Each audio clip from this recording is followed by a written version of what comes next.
Halo guys, apa kabar kalian semua? Mimin di sini bakal melanjutkan alur cerita Sword Star. Disclaimer dulu, bahwa kemungkinan besar ada perbedaan antara novel dan versi Donghuanya.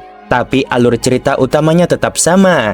Jadi tanpa ragu, Mimin akan membawakan alur ceritanya. Oke guys, ada Saweria dari Hendry Cihuy. Katanya semangat terus Min. Makasih banyak ya Bang Hendry Cihuy sudah support Mimin lewat Saweria. Ada lagi guys, ini Saweria selanjutnya dari Bang Christian Triwibowo.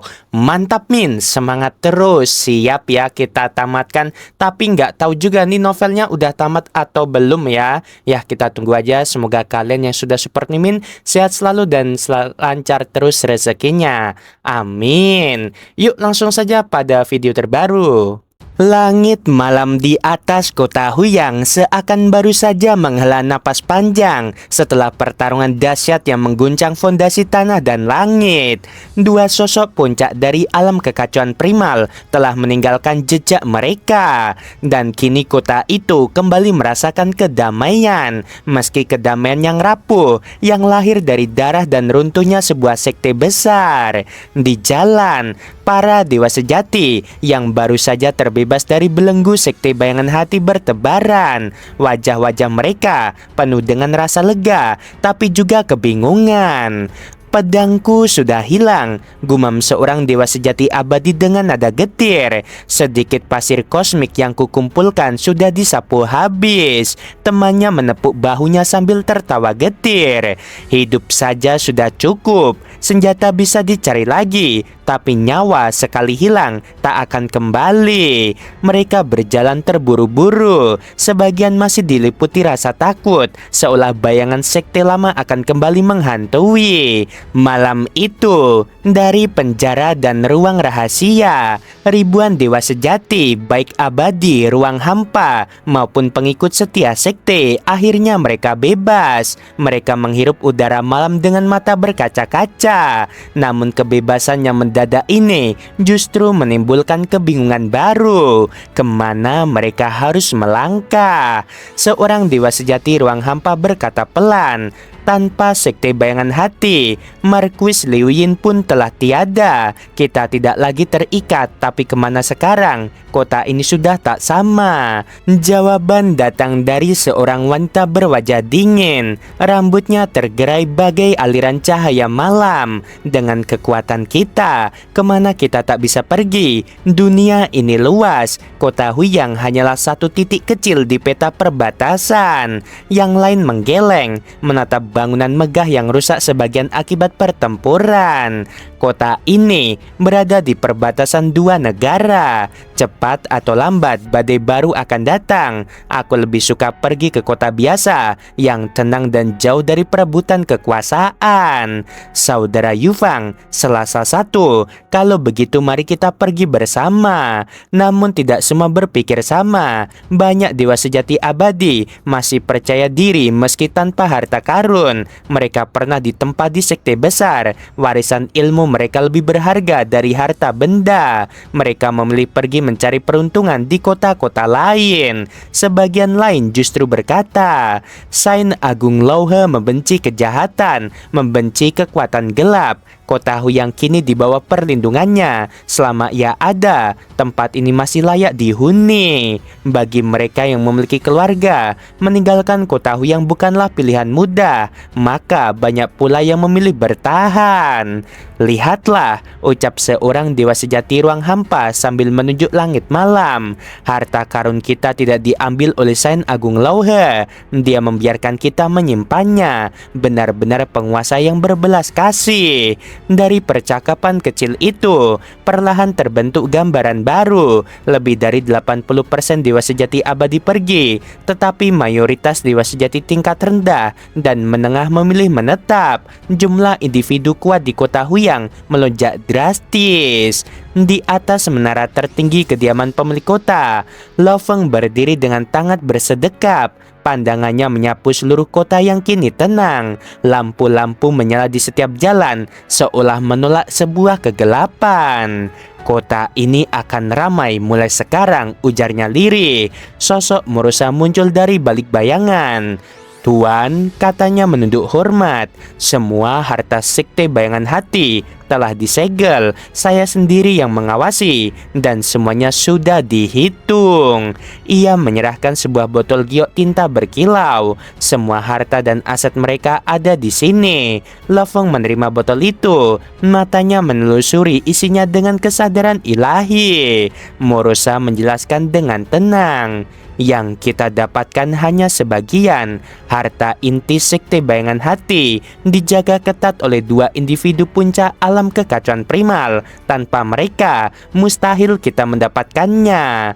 Lofeng mengangguk. Ia sudah menduga. Namun, aset yang terkumpul tetap luar biasa. Lebih dari 2,9 miliar pasir kosmik dalam bentuk murni, ditambah sekitar 3,7 miliar berupa senjata, kapal perang, harta pelindung, dan pusaka besar lainnya. Totalnya melampaui 6 miliar pasir kosmik. Bagaimana dengan warisan mereka? Tanya Lofeng. Ada 122 jenis warisan tingkat kekacauan primal dan 5 jenis warisan tingkat Raja Dewa. Namun, semuanya berhenti di tingkat kekacauan primal. Bagian lanjutan masih dikuasai oleh dua leluhur sekte itu. Lofeng terdiam sejenak. Di matanya terselip kilatan ambisi. Warisan Raja Dewa, mendapatkan yang sesuai untuk diriku tidaklah mudah. Sementara itu, di sisi lain kota, kegelisahan melanda. 5 keluarga besar yang selama ini berkuasa di kota Huyang berkumpul dalam kebingungan.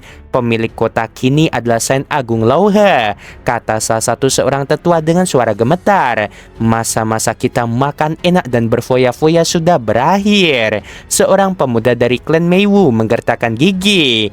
Mengapa kita harus angkat kaki? Kota ini tanah leluhur kita. Namun seorang penjaga dari pavilion angin api datang membawa kabar dingin.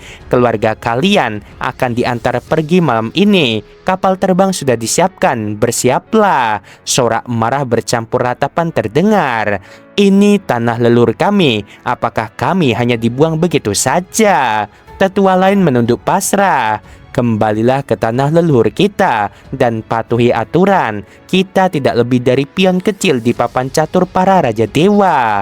Malam itu, di bawah langit gelap yang disinari cahaya bintang, kapal-kapal terbang dari pavilion angin api melayang pergi, membawa serta keturunan 5 keluarga besar. Mereka yang dulu menjadi penguasa kini hanyalah arus kecil yang terseret gelombang sejarah. Dari kejauhan, Lofeng menyaksikan kota Huyang kini benar-benar miliknya. Ayah, Mo Limeng menatap ayahnya, yaitu Mo Li Xiao, dengan campuran rasa bangga dan kecemasan. Ia tahu tanggung jawab yang baru akan jauh lebih besar daripada sebelumnya. Mo Li Xiao tersenyum hangat, matanya menyiratkan keyakinan yang tak tergoyahkan. Mulai sekarang, ikuti tuan kota dengan seksama. Jika aku bisa, aku juga ingin ikut bersamamu. Tetapi tugasku berada di tempat lain. Perintah dari ibu kota kerajaan sangat jelas. Aku hanya bisa menuruti. Mo Limeng mengangguk perlahan, menyadari kebenaran kata-kata ayahnya. Di masa lalu, kota Huyang diatur oleh penguasa kota, sedangkan Mo Li Xiao mengurus urusan militer. Mereka adalah tim yang tak tertandingi, mampu menyelesaikan berbagai krisis dan konflik dengan efisiensi luar biasa. Jangan khawatir ayah, kata Mo Limeng mantap. Aku akan menjalankan amanah ini dengan sangat baik. Mo Li Xiao menepuk pundak anaknya. Aku percaya padamu, tapi ingat, tugas ini tidak hanya soal administrasi. Ada banyak kepentingan yang saling bertentangan, yaitu klan, pedagang, kultivator. Semuanya memiliki kepentingan masing-masing. Jaga keseimbangan dan jangan biarkan satu pihak terlalu berkuasa. Ia menambahkan dengan senyum tipis. Aku akan membawa sebagian besar ahli waris keluarga ini bersamaku. Hanya menyisakan beberapa orang untuk kau urus di sini. Jangan takut, kau memiliki dukungan dari 3 dewa sejati abadi keluarga kita. Mereka akan membantumu jika keadaan genting. Mo Limeng menarik napas dalam, menyadari betapa berat tanggung jawab ini. Ia tahu, meskipun memiliki dukungan, keputusan yang salah bisa berdampak besar pada masa depan kota. Di rumah pemilik kota, Lo Feng menatap dua wakil barunya, yaitu Mo Limeng dan Mo Yuhu. Matanya tenang namun penuh kewaspadaan. Mulai sekarang, kalian berdua akan menjadi wakil wali kota Huyang, katanya. Kalian bertanggung jawab untuk urusan besar maupun kecil. Setiap keputusan yang tidak bisa kalian selesaikan, laporkan padaku. Aku ingin semua keputusan dilakukan dengan adil dan efisien. Baik Tuan Kota, seru keduanya serempak. Rasa bangga dan antusiasme jelas terpancar di mata mereka. Mo Limeng menatap sekeliling ruangan. Segala sesuatunya tampak lebih besar dan lebih serius daripada yang pernah ia tangani sebelumnya. Semua tanggung jawab kota ini ada di tangannya, dan ia menyadari bahwa setiap keputusan akan membawa konsekuensi yang besar. Mo Yuhu, yang sebelumnya hanya seorang bawahan, menahan napas sejenak, lalu tersenyum tipis.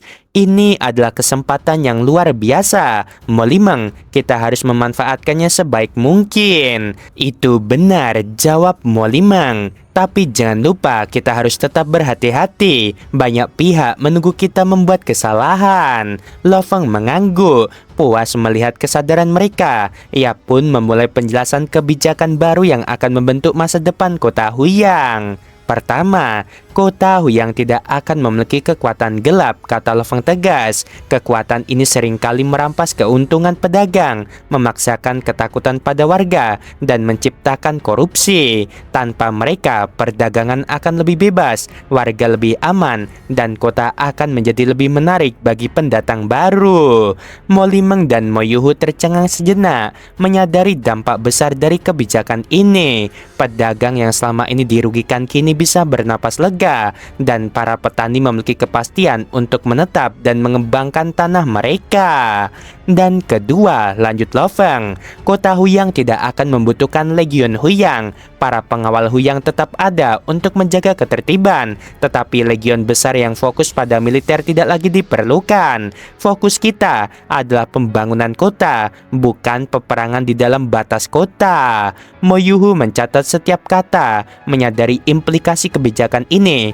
Tanpa legion besar, biaya operasional kota bisa ditekan, sementara administrasi menjadi lebih efisien. Selain itu, aku ingin kalian berdua menyusun sistem administrasi yang sederhana namun transparan, lanjut Lo Feng. Setiap warga harus tahu bahwa aturan berlaku sama untuk semua pihak, dan korupsi seminimal mungkin. Ini akan menjadi kunci bagi kemakmuran jangka panjang kota Huyang. Baik Tuan Kota, jawab keduanya serempak, bersiap untuk melaksanakan amanah yang baru. Tak lama setelah itu, Mo Limeng melaporkan keadaan finansial kota dengan rinci. Tuan Kota, akibat perang baru-baru ini, jumlah warga Huyang berkurang sedikit, diperkirakan sekitar 500 miliar jiwa, kata Mo Limeng dengan nada serius. Setiap era, biaya tempat tinggal yang terkumpul sekitar 50 juta pasir kosmik, sedangkan pendapatan dari reruntuhan kekacauan primal sekitar 6 juta pasir kosmik. 20% disetorkan ke ibu kota, sisanya untuk operasional kota. Jadi kontribusi kepada penguasa kota sekitar 30 juta pasir kosmik. Lo Feng mengangguk perlahan, menimbang angka-angka itu. Jumlah ini tampak kecil, tapi jika dijalankan konsisten, sumber daya ini akan menjadi sangat besar dalam jangka panjang. Dengan rencana yang tepat, kota ini bisa menjadi salah satu pusat perdagangan terkuat di wilayah ini. Mo Yuhu menatap Mo Limeng dengan antusias. Kita harus segera menyusun rencana distribusi dan pengelolaan aset. Jangan sampai ada yang merasa dirugikan, atau celah ini akan dimanfaatkan pihak yang kurang bertanggung jawab. Mo Limeng mengangguk. Aku akan mengadakan pertemuan dengan para pedagang, kultivator, dan dewa sejati abadi. Kita perlu memastikan semua pihak menyadari kebijakan baru ini dan mendukungnya. Kota Huyang pun perlahan berubah. Para dewa sejati abadi dan dewa sejati ruang hampa yang dulu dijarah oleh sekte bayangan hati terkejut. Kekuatan gelap telah lenyap. dan aset mereka dikembalikan oleh rumah pemilik kota. Pedagang yang selama ini dirugikan merasa lega. Kota menjadi lebih makmur daripada sebelumnya dan kehidupan warga terasa lebih damai. Gao Wushui, memimpin pengawal Huyang, tersenyum saat mengamati kota. Dengan puncak alam kekacauan primal di sini, semakin banyak dewa sejati biasa datang ke kota. Ini akan memperkuat keamanan dan stabilitas kota tanpa perlu legion besar. Di sisi lain, Lo Feng ditemani pelayan dan muridnya bertemu Kaisar Chuyu. Sepertinya wakil wali kota kalian mengelola kota dengan cukup baik, kata Kaisar Chuyu sambil tersenyum. Tergantung pada kekuatanmu, kota Huyang bisa menjadi lebih makmur. Kekuatan yang lebih besar berarti kemakmuran yang lebih tinggi bagi warga. Lo Feng menatap kota dari kejauhan. Kota ini pasti akan lebih makmur, jawabnya tenang. Di negara kuno angin api, di jantung ibu kota Chu, gerbang kota timur berdiri megah seperti benteng raksasa. Di sekelilingnya, ribuan pasukan elit bersiaga dengan penuh hormat, sementara kapal-kapal besar dan perahu terbang berbaris rapi, menunggu kedatangan seseorang yang mampu mengubah nasib seluruh kerajaan. Udara di sekitar dipenuhi energi yang membara, seolah bumi sendiri menyadari bahwa hari ini adalah hari bersejarah. Di salah satu kapal terbang, sekelompok anggota klan kekaisaran dan keturunan kerajaan saling bertukar pandang dengan wajah berbinar-binar. Ku dengar Marquis Chuyu yang baru saja dipromosikan langsung menjadi Marquis tingkat pertama, kata seorang pria muda. Suaranya hampir tidak menahan rasa kagum. Benar, ia sepenuhnya mengabdi pada silsilah hukum dan tubuh dewanya tak terbatas. Bakatnya luar biasa. Potensi alamiah yang dimilikinya membuatnya layak mendapatkan gelar ini seketika setelah menerobos alam kekacauan primal, sahut seorang perempuan dengan nada bangga. Seorang anggota lain menambahkan, Paman Chuyu pernah memberiku bimbingan, bahkan sebelum menerobos alam kekacauan primal, statusnya sudah tinggi. Sekarang setelah menembus batas itu, ia menjadi anggota inti silsilah Kaisar Chu. Hebatnya tak terkira. Percakapan itu membuat seluruh anggota kapal terbang merasa seakan mereka menjadi saksi sejarah. Di kapal besar lain yang mewah dan berlapis emas, dua marquis duduk santai menikmati minuman mereka ditemani pelayan-pelayan setia. Marquis tingkat pertama memang berbeda, ujar pria gemuk itu sambil meneguk anggur. Mansion mewah, pengawal kerajaan yang elit, wilayah kekuasaan berupa kota besar, bahkan ditawari dua posisi tetua tamu sekaligus. Wanita jangkung di sampingnya tertawa terbahak-bahak. Sementara kita, Marquis tingkat 3, hanya mendapatkan kota-kota kecil dan rumah goa. Posisi tetua tamu, jangan harap bisa. Kita hanya bisa berharap naik ke Marquis tingkat kedua suatu hari nanti. Pria gemuk itu mengangguk pelan. Aku termasuk dari 29 Marquis garis keturunan Kaisar Chu, termasuk Chuyu. Dari kami, hanya 2 yang tetap berada di alam kekacauan primal biasa, dan aku salah satunya. 3 milenium dan aku masih jauh tertinggal dari para petinggi. Rasanya pahit sekali. Tiba-tiba, langit di kejauhan berkedip aneh. Ruang waktu di antara kota dan langit terkoyak, membentuk lorong bercahaya yang berkedut. Mereka datang, seru kedua Marquis itu. Mata mereka berbinar. Semua mata tertuju pada lorong yang perlahan membesar. 5 sosok muncul dari kilatan cahaya. Itu Kaisar Chuyu, diikuti oleh wakil kepala pavilion Morosa, Moyukinyan, dan sosok yang berjanji samping Chuyu berpakaian hitam. Aura mengerikan memancar darinya. Pria di samping Marquis Chuyu, siapa itu? Seorang Marquis berbisik. Dia Sain Agung Lauhe dari kerajaan Yu, jawab seorang lainnya dengan penuh kagum. Dalam pertempuran di kota Huyang, dia bahkan mengalahkan Marquis Liu Yin. Kultivasinya telah mencapai puncak alam kekacauan primal. Tubuhnya mampu menyentuh bintang-bintang saat kakinya tetap di tanah. Lo Feng menatap sekeliling, kagum pada skala pasukan yang diterjunkan, yaitu 1000 dewa sejati abadi, ribuan dewa sejati ruang hampa. Semuanya tersusun rapi, menunggu dengan hormat. Hormat kami untuk Marquis, teriak pasukan serempak. Kaisar Chuyu tersenyum tipis menepuk bahu Lo Feng. Ini pasukanku, pasukan pengawal kerajaan yang dianugerahkan setelah mencapai alam kekacauan primal. Mereka dibina oleh silsilah Kaisar Chu dan kemampuan mereka jauh melampaui pasukan Marquis manapun. Lo Feng mengamati mereka, hatinya takjub. Di negara kuno angin api, pasukan elit ini mampu menghancurkan kekuatan sekte atau barisan tentara manapun. Tak lama kemudian, seorang wanita agung muncul di barisan pasukan, diikuti 3 pemuda. Mereka menatap Kaisar Chuyu dengan penuh semangat. "Ayah," seru mereka serempak. "Ayah, berita tentang penobatanmu sebagai Marquis tingkat pertama telah menyebar ke seluruh ibu kota," ujar salah satu pemuda dengan mata berbinar. Kaisar Chuyu tersenyum, menepuk bahu mereka, kemudian menoleh pada Lo Feng. "Ini sahabatku, Saint Agung Lao He. Saat bertemu dengannya, tunjukkan rasa hormat yang sama seperti padaku." "Kami memberi hormat kepada Paman Lao He." Ketiga pemuda itu segera memberi hormat. "Senang bertemu denganmu, Saint Agung Lao He," sapa wanita itu sopan. Lo Feng membahas dengan senyum ringan, menyadari hubungan mereka tidak lebih dari penghormatan formal. Sebaliknya, Kaisar Chuyu mendekati pelayan tua yang setia, yaitu Penatua Zheng yang telah merawatnya sejak kecil. "Penatua Zheng, sudah lama tidak bertemu," kata Chuyu dengan suara lembut. Penatua Zheng mengangguk dengan mata berkaca-kaca. "Akhirnya aku melihat Yang Mulia menjadi Marquis, dan bahkan Marquis tingkat pertama. Ini benar-benar seperti mimpi." Suasana haru dan bangga menyelimuti kapal itu. Para Marquis, anggota klan kekaisaran, keturunan kerajaan, dan pasukan elit semuanya berkumpul menyaksikan pertemuan yang akan dikenang sepanjang sejarah. Kaisar Chuyu menepuk bahu Lo Feng. "Saudaraku, permohonanmu menjadi tetua tamu telah disetujui. Identitasmu tidak akan menjadi masalah dan kekuatanmu jelas lebih dari cukup. Selamat datang di silsilah Kaisar Chu." Lo Feng tersenyum. "Terima kasih saudara Chuyu." Oke guys, sampai sini dulu, dan ini babak baru di mana Lo Feng memulai perjalanannya di kekaisaran atau negara kuno angin api ya. Nah, apa keseruannya? Apakah Lo Feng akan mencapai Raja Dewa di tempat ini?